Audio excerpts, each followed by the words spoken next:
बिस्मिल्लाहिर्रहमानिर्रहीम। अस्सलाम वालेकुम दोस्तों। एंटायर इंग्लिश जोन में आपका होस्ट मोहम्मद असद आपको वेलकम करता है। उम्मीद है आप बिल्कुल खैरियत से होंगे। जैसा कि आप जानते हैं कि हम ग्रामर का सिलसिला शुरू किया हुआ है और आज हमने ग्रामर में प्रेजेंट परफेक्ट टेंस जो है इसके नेगेटिव और इंटरोगेटिव सेंटेंसेस पढ़ने हैं। तो बढ़ते हैं अपने आज के इस टॉपिक की तरफ। तो प्रेजेंट परफेक्ट टेंस फ़ेल हाल मुकम्मल। मुकम्मल कौन सा टेंस होता है? किसी काम का करना, होना या सहना मुकम्मल ज़बान में पाया जाए, प्रेजेंट परफेक्ट टेंस कहलाता है। इसका सिंपल तो हम पढ़ चुके हैं, इसका मनफी और सवालिया फ़िक्रात आज करने हैं। तो अभी शुरू करते हैं। सब्जेक्ट सबसे पहले लगेगा। अभी मनफी की मैं बात कर रहा हूँ, नेगेटिव सेंटेंसेस की। ये कौन से सेंटेंसेस हैं? ये नेगेटिव हैं। एन से मुराद है नेगेटिव। ठीक है जी, ये नेगेटिव का फार्मूला है। सबसे पहले सब्जेक्ट आएगा, फिर परफेक्ट टेंस है, इसमें हैज़ और हैव का इस्तेमाल होगा, उसके बाद नॉट आएगा, वर्ब की थर्ड फॉर्म आएगी और फिर ऑब्जेक्ट आएगा। दोबारा सुनिएगा, सबसे पहले सब्जेक्ट आएगा, सब्जेक्ट के बाद हैज़ या हैव, इनमें से कोई एक चीज़ आएगी। जो आई, वी, यू, दे या प्लूरल नाउन होंगे उनके साथ हैव आएगा, और जो ही, शी, इट या सिंगुलर नाउन होंगे उनके साथ हैज़ आएगा। उसके बाद चूँकि मनफी फ़िक्रात है तो नॉट, सिर्फ नॉट लगाएंगे। ठीक है जी, उसके बाद हम वर्ब की थर्ड फॉर्म लगाएंगे और ऑब्जेक्ट लगाएंगे। नीचे मैंने एक फ़िक्रा लिखा हुआ है आपके लिए, देख लें। यू हैव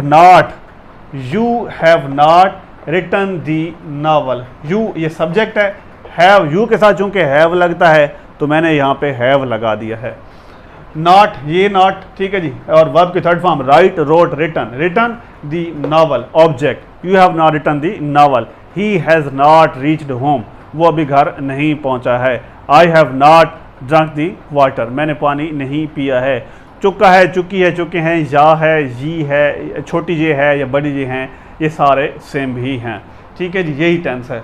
बढ़ते हैं सवालिया की तरफ। सवालिया में क्या है? सवालिया में ये जो हैज़ और हैव, ये हेल्पिंग वर्ब जो इस्तेमाल हो रहे हैं, सवालिया में क्या करना है? कोई मुश्किल नहीं है, रॉकेट साइंस नहीं है। आपने जस्ट हैज़ और हैव को शुरू में लेके आना है।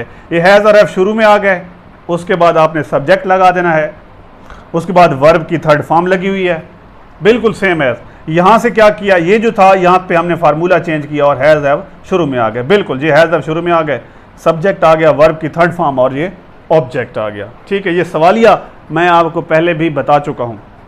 सवालिया जो होते हैं वो दो किस्म के होते हैं। एक होता है सिंपल सवालिया और एक होता है WH क्लास वाला सवालिया, जिसमें why, whose, whom, how much, how many या इस किस्म के जो आते हैं अल्फाज आते हैं। तो वो याद रखें, WH क्लास टेंस कोई भी हो, WH क्लास जो है ये फ़िक्रों के ये शुरू में आ जाते हैं। इनकी जो इंग्लिश है वाई, हुज, होम, ये शुरू में आ जाते हैं।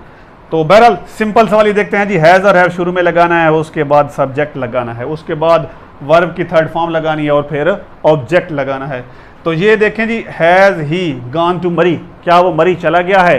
हैज़ ही गॉन टू मरी, हैज़ ही गॉन टू मरी, क्या वो मरी चला गया है? अब इसे WH क्लास वाले में अगर कन्वर्ट करें तो why has he gone to Murree, why has he gone to Murree. ठीक है जी, when has he gone to Murree, वो मरी कब गया, वो मरी क्यों गया है।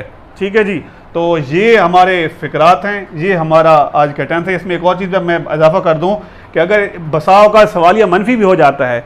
सवालिया मनफी कैसे होता है जी? कि तुम मरी क्यों नहीं गए हो।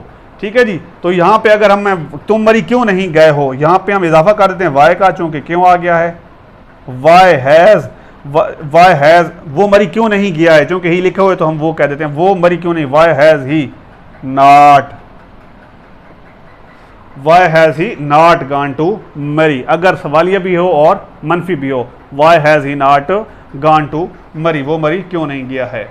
तो दोस्तों ये था हमारा आज का एपिसोड। उम्मीद है आपको आज की एपिसोड, आज जो हमने पढ़ा वो अच्छा लगा होगा। इस रिक्वेस्ट के साथ आप दोस्तों से इजाज़त चाहूँगा कि प्लीज़ आप मेरे चैनल को सब्सक्राइब करें और इंशाल्लाह आपको ग्रामर से रिलेटेड ऐसी कई अक्सात मिलेंगी जिनमें आपको अच्छी ग्रामर से रिलेटेड चीज़ें सीखने को मिलेंगी। अल्लाह हाफ़िज़।